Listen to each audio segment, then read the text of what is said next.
Thank you to HUEL for sponsoring this video. More on them in just a bit. Hey, Coy. Hey, Greg.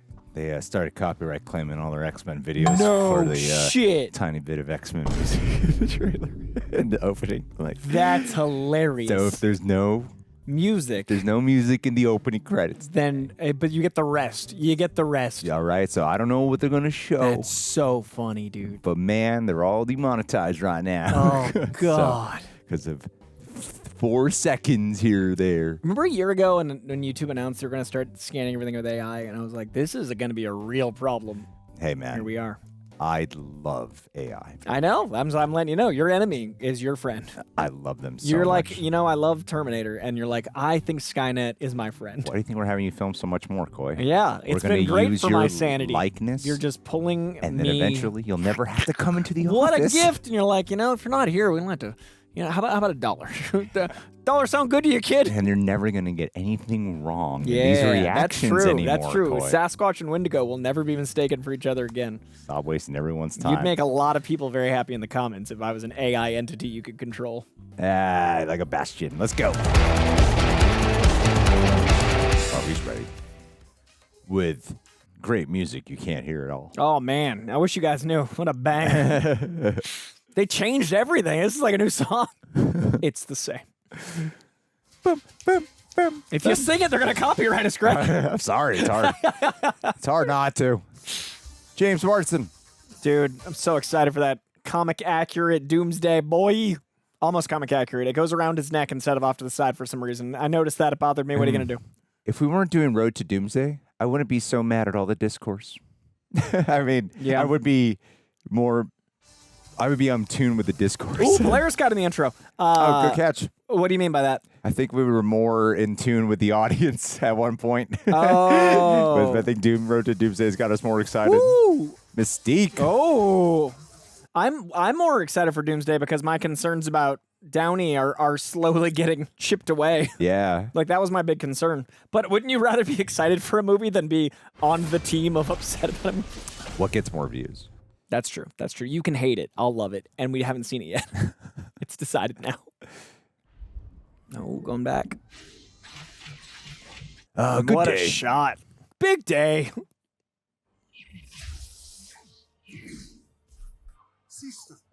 Oh, Colossus and Ileana.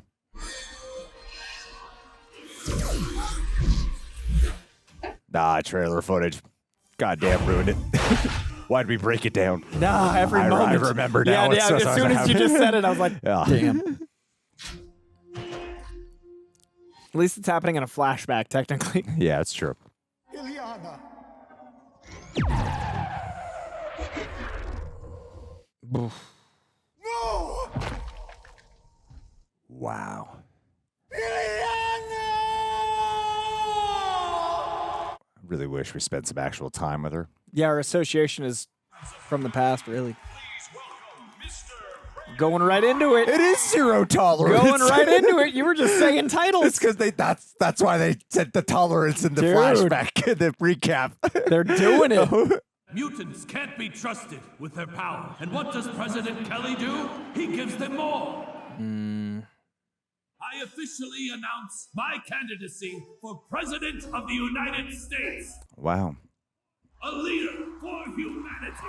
He'd do well in our climate. So they really want to go like full on. Because zero tolerance, they dabbled Oppression. in 97 season 1, but Yeah. now as things escalate. That makes sense. Okay, so it's the political through line, the societal through line. I Yeah. get it. Yeah, I see. That's right. Whoop some ass. Whoop some ass. The amount of characters this season has introduced. Yep. Oh, yeah. Oh, he's got the cape and everything. That sound design is awesome. Gonna make a martyr out of him? Stand down. Sorry, but no. The Russians are attacking. Oh, I thought he might be a part of this. He was in the Genosha episode for like a second. Yeah, but he was also in one of the episodes this season. They Right. call themselves the Acolytes of Magneto, a radical extremist devoted to the late master of magnetism. It's interesting they bring them in after he's passed. 4,621 seconds. mutants. That's how long it took for Genosha to be reduced to ashes. And humanity's response? Men who paint targets on mutantkind's backs while we mourn our lost. That ain't no man. All mutants currently detained by the race traitors known as X-Factor will be released. I give you 24 hours. Bonne journée. Yeah, I think the Sabretooth connection is not far off. Great Timing Creed wise. deserves about as much sympathy as a hungry crocodile at a children's petting zoo. I reckon this can't be simple for you. In our family, sister, nothing ever is. Oh, yeah, because the sibling... God, it's all thematically working. You cannot expect me to sit by while Exodus and his followers twist Magnus's name to justify their war. Exodus. Even his name. My X-Men are already on their way. Trust me, Dr. Cooper. You would not wish to follow. Savage Land? Asteroid M? To the Savage Land. The Savage Savage Land. Land. Can't imagine there's anything more dangerous here than the man we're rescuing. Creed's actions may be detestable, but I like to believe that no one is above salvation. No one? There's a whole arc he had around the 400s in that outfit about salvation. Hold on, everyone! Incoming surface-to-air missiles on our 6. Taking evasive action! Ooh! Losing pressure! We're going down! Wouldn't be an X-Men story if the jet wasn't hit. Nope, that's the character's whole arc, the jet. My powers, they ain't working. Our gifts have abandoned Oh, us! there's some type of radiation inhibitor. Closer. Whoa, cool. Awesome. Cool directing. Ooh. Ooh. Oh. At least we stuck the landing. Oh, damn. T-Rex. Starting to see why they call it the Savage Land. We went to the Savage Land in the original show, as I just brought up, but I can only imagine what it's like in the updated version here. Sinister's old inhibitor tower. The Acolytes must have rebooted it to suppress all of our mutant powers.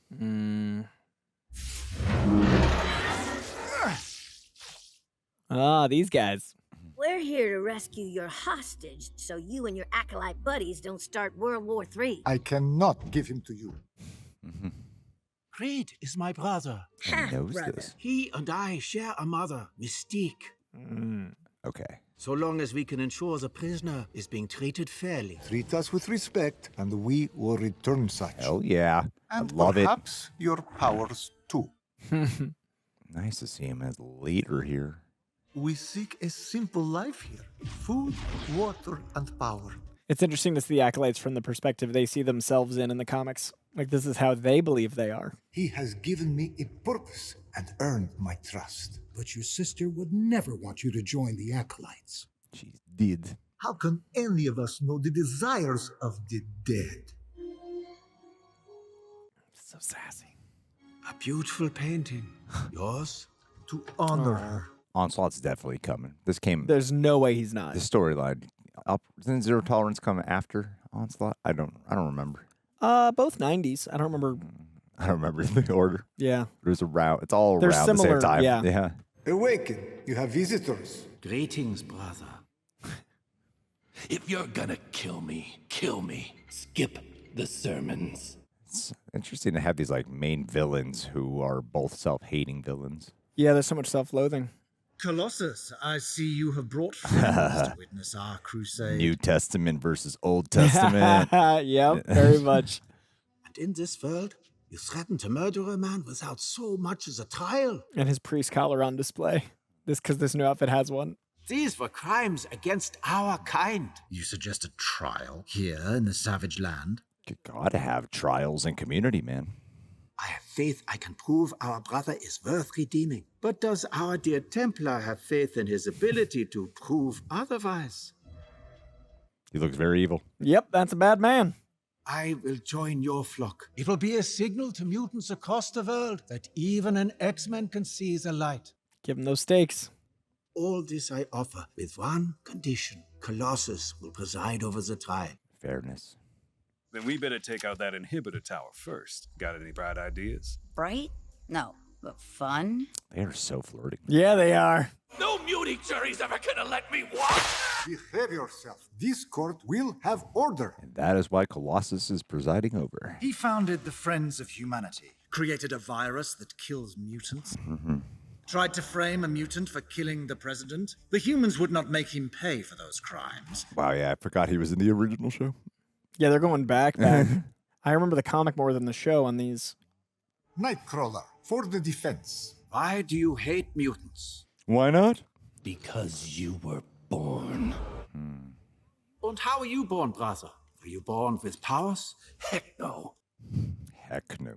Your father is Sabretooth. That man is not my father. How did Sabretooth and her get it on? They're off and on in the comics. I know, but it's just like physically. I mean, Steve could be anybody. I get powers like he did. But you were human, and so he abandoned you, like our mother did. I mean, but he should still... You do not hate mutants. You hate the two who hurt you, who failed you. That might be true, but he's got to answer for his crimes. Yeah, he still did all the things. When all you need to do is forgive yourself. Yeah, he should just be in a penitentiary. Enough of this. Colossus, speak the verdict. Peter, please. Oh, shit. He is just a man, haunted just like us. I find the defendant heretic. What? Wow, I just went for it. Yeah, not even a verdict. This is how you honor your sister. Let me reunite you with her so you may see the disappointment on her face. Society here is not going to work. Yeah. Good timing. Ride those pterodactyls.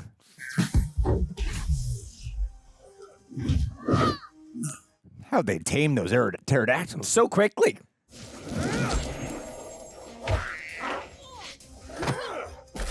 You return the favor. Nice. Let's end this with a bang! Oh, that power charged up.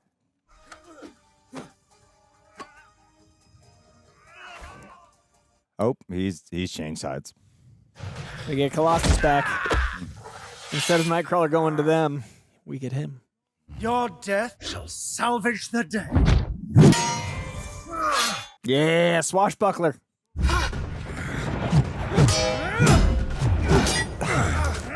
They really nailed down the Nightcrawler action in this show. Cool, wow.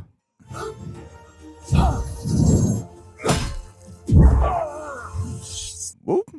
You are as you were born, Exodus. A vain soul clamoring for his 15 minutes of faith. My faith will keep me protected from Ooh. Oh, that son of a bitch. Wow. What I have always done, survive. And he still chooses to save him in this moment. You may not be a mutant, but you are very much your parents' son. The irony. You are a villain. Ah, look at that. He's the one exiled. And the higher powers decide his fate. So X Factor found Creed alone. Alone, but alive. You're playing a very dangerous game. That's what X-Corp does. That's right, internationally. I'll take away your corporation and your school. I sense you have a question, comrade. I do. My verdict. Did I make my case? You did not convince me, but you would have convinced Ileana. Oh, what a tight little emotional episode. And then back to Apocalypse. Onslaught.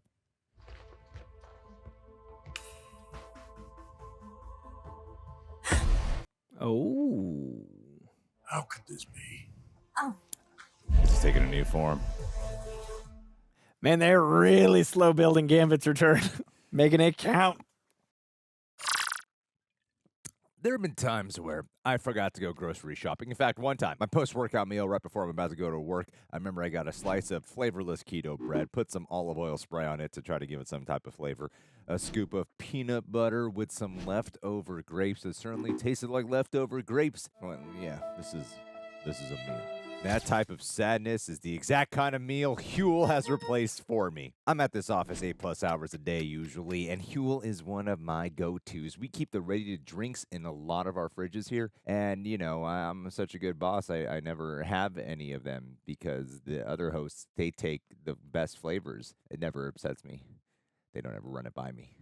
It's great. I love being here. But actually, I'm okay with it because my favorite one is the Black Edition powder with the banana flavor. I usually mix it in with my yogurt. Oh my God, I find myself craving it. I even have it on the days that are my cheat days. Ugh. Oh, yeah, I can have it right now. And the HUEL Black Edition powder, they have over 40 grams of protein. You can mix it with water or milk or yogurt in about 30 seconds. It's a complete meal you have instead of food, not a shake on top of food, with 27 essential vitamins and minerals, and no artificial sweeteners, colors, or flavors. I really do wish the host would stop taking the chocolate peanut butter ones, though. Those Black Editions are pretty awesome. The RTD bottle is the grab-and-go version, 35 grams of protein, 7 grams of fiber, and under $5 a meal. And best part is, new customers get 15% off online with my code REJECTS at HUEL.com/rejects. New customers only. Thank you to HUEL for partnering and supporting the channel once again, because I've been using you guys for maintenance. I used you guys when I was doing my crazy cut last year, training for a Tough Mudder right now. I'm using you guys still. You guys are just a part of my life, no matter when. Love you. Guys, somebody bought a Choose Your Mutant shirt. Isn't that cool? Yeah, a bunch of people got them. Millions. Of people. Millions? Thanks, guys. We don't need to do this channel anymore. Now we can eat. We can leave it because all we are a those t-shirt strikes. company Oh, now. that's it. Real Rejects Co. Wow. Thank you, guys. If you haven't got one yet, you're missing out. Join the millions. You could look just like Coy. That's what happens. Let's just put this shirt on. And you look just like Coy. I don't have to work out anymore because I own this shirt. That's how it goes. What a gift. Mutant and proud. And patrons are great, too. Thanks, guys, for supporting us over there with the full reaction watch-alongs. Coy. Hey. Hey. I like this episode a lot. Did you like it? I like this episode a lot. It did not reach the heights of the last episode for me, but it reached different emotional heights. The last episode, I thought, said a lot of things about humanity and philosophy and the greater experience of power structures. And this one kind of went the other way. It leaned more emotional. It went more about your own inner drive, direction, faith. It if the last episode was about order and corporations and power structures, this was kind of about faith and humanity. Like they kind of pair together well. Yeah, this one's more my taste and sensibilities. Well, you like that Jesus stuff. The themes I'd like to dissect. Yeah. Because this was all like inner character conflict. I like the turns that happen where Creed looks like he's going to get off the hook, and then he ends up killing the guy. It's like, oh my God, is everything Nightcrawler was fighting for? The Nightcrawler's tempted with a moment on whether or not he should forgive him. It was cool, like interweaving. It was fascinating to like go all the way to Savage Land, not explore the Savage Land. Just see like, one dinosaur and then some pterodactyls. Like they don't do anything there, but so it was like they made this bottleneck trial. But I enjoyed the trial, and I feel like this actually did a lot for Nightcrawler as a character in this X-Men show. Like when I think about Nightcrawler in this X-Men show, he's usually here to just, you know, say a couple lines of like, be Bible good. shit, you know? Be a kind person. And this time he actually got to have like moments of inner conflict and have some hard choices to Colossus make. too. Colossus as well. I felt like those they two X-Men don't really- get their time a lot. They're usually, you just think about their powers, Yeah. you know, and But they're beloved by comic fans because that's where they get their time. But in movies and this show even, not as much. yeah, so it was cool to actually get that illustration. I thought it did a nice arc where you start off on Colossus on the birth of his vengeance path to him realizing that to honor Ileana would be to go the complete opposite direction of the path he's been taken. So I thought they actually did a really tight, like graphic novel episode of Nightcrawler and Colossus in this one episode. Yeah, I was really impressed at it feeling very self-contained. It felt like one of those things you could just watch this and get enough context. Yeah. Ileana being, you know, reintroduced in a way, and then the closing of him coming back to the mansion, that feels like they told a whole story. It's also a great way to get Colossus back. I think we're going to be heading towards a big old fight, so I think they're bringing in some heavy hitters. I think this was a cool way to, like, I imagine on a story map, they're like, okay, we need Colossus to be beloved again and prevalent, and this allowed for that in a really unique way.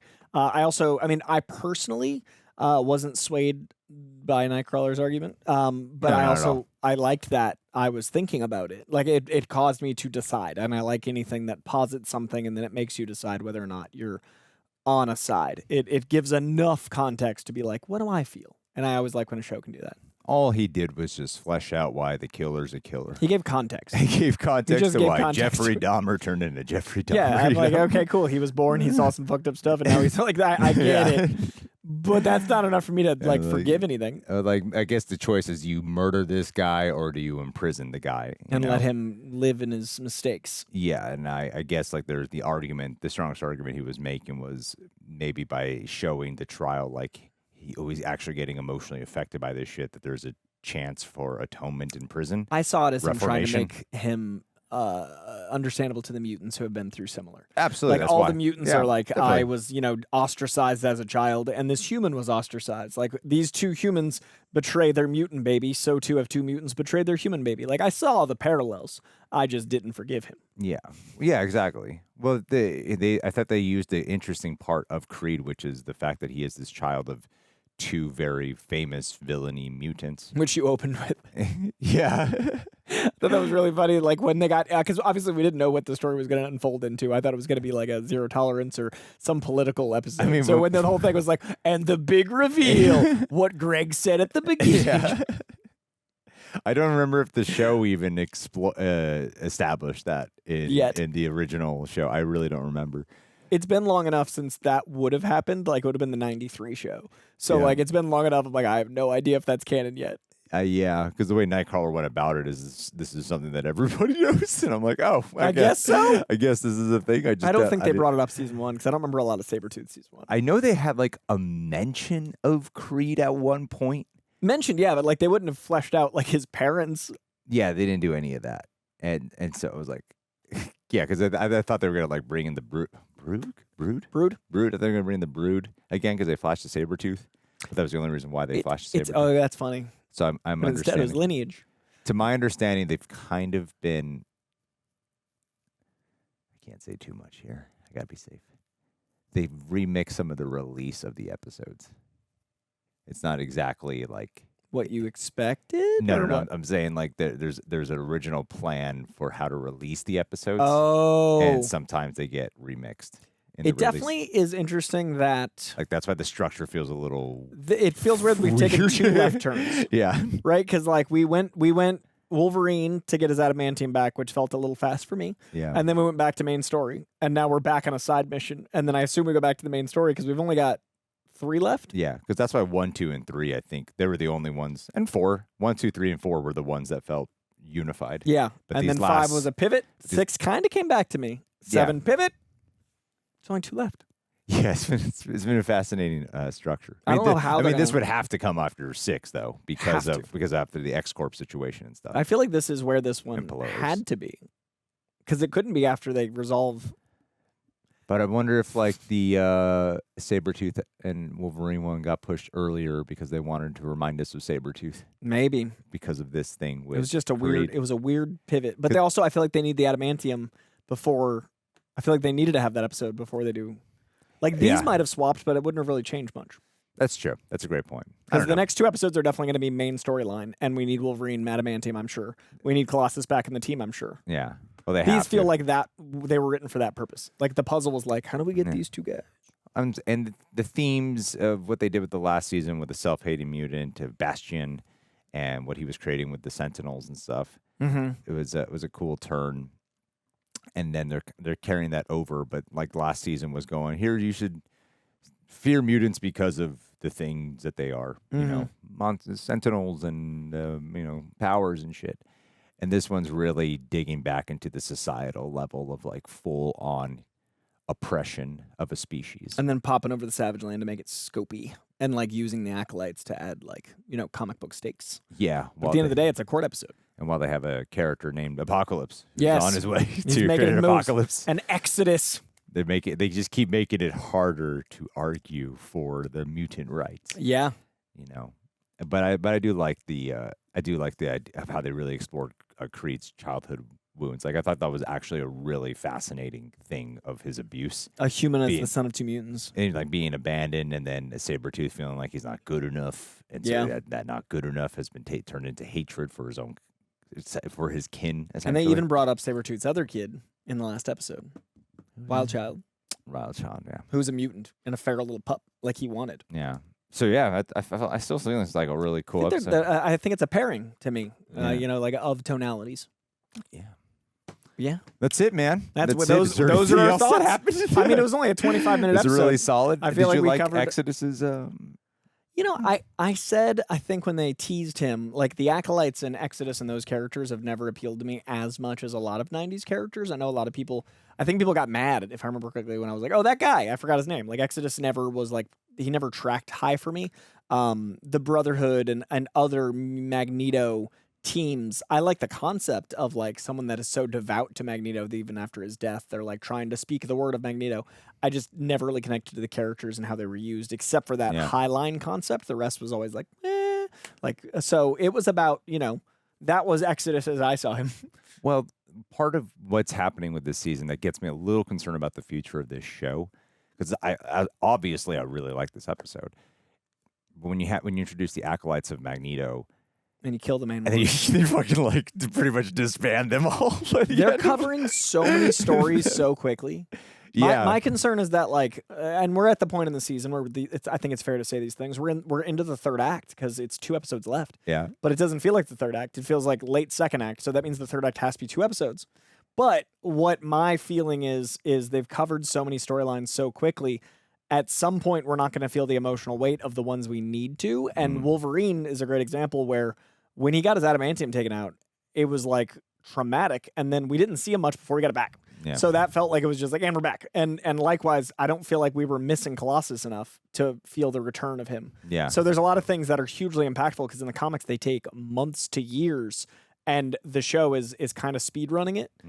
So as much as I'm enjoying the show, each episode feeling like a graphic novel is a gift and a curse because a graphic novel can take 6 months to a year to experience, and this is 25 to 32 minutes, and it's sometimes exciting, but other times I'm like, obviously X-Men have been around for 64 years or something like that, and there's tons of runs. There's X-Men, X-Factor, Uncanny X. So there's tons to mine from, but I want the emotional weight to feel like it's got that time too. Well, yeah. When you read a graphic novel, it is many comics. Yeah, it's committing to months. And every episode feels like 25 to 30 pages of a comic. But it's telling. But it doesn't, it's like a graphic novel, but the shortest graphic novel. Let's say a graphic novel is 180 pages, right? Yeah. It's just easy math, 30 pages times 6. That's not actually what it would be. It's 22, but I'm not doing the math. So 132 pages, let's say, and they're telling the 30-page version. Yeah. And so as much as I'm enjoying that, I am very aware that when I read it, I connected differently. Yeah, definitely. So it's adaptation versus translation, but the 2 flaws I have with this season so far is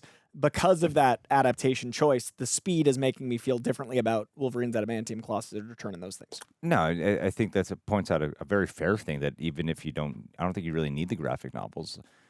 We never saw the repercussions of Wolverine not having his adamantium. Yeah, he was never really different. We never really he was like in the future, but we didn't see the struggle and what the hell was going on with him internally, and like physically as well. Never was noseless. We didn't deal with any of that, and I just think it would have been so cool to really explore. Been a season, dude. Yeah, but that's the thing is I'd watch a feral Wolverine season. A lot of these could be a season, like the Acolytes of Magneto post his death is a really fascinating. That could have been at least the rest of the season. It could have been at least 2 to 3 episodes, yeah. Like it could have finished out the season with like the cost, and then that could have tied into Onslaught, depending on how you want to write it, because Onslaught is coming. And I imagine Onslaught's going to be season 3, but then it's like, whoa, weird. And then that could bring us Heroes Reborn, that could bring us spin-off shows. I hope we get more Spider-Man.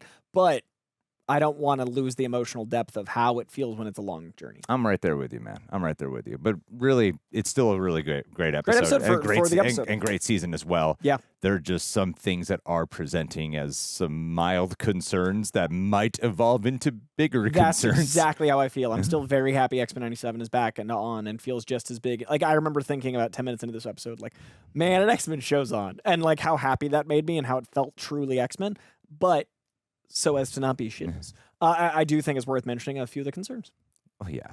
At the end of the day, if you really look at what we're saying, this is the most comic book show to exist right now I in agree. the past few years. Comfortably. No matter what live action show they do, this is the most comic book show. Like they're literally just adapting storylines, Yeah. you know? And so it's cool to see that. They're The love is there. actually doing the comic books. More faithful than any adaptation right now or any animated series that's going on right now. All right, guys. Well, that's it for today. So thanks so much for being here, and we'll see you for the penultimate next week. Whoa!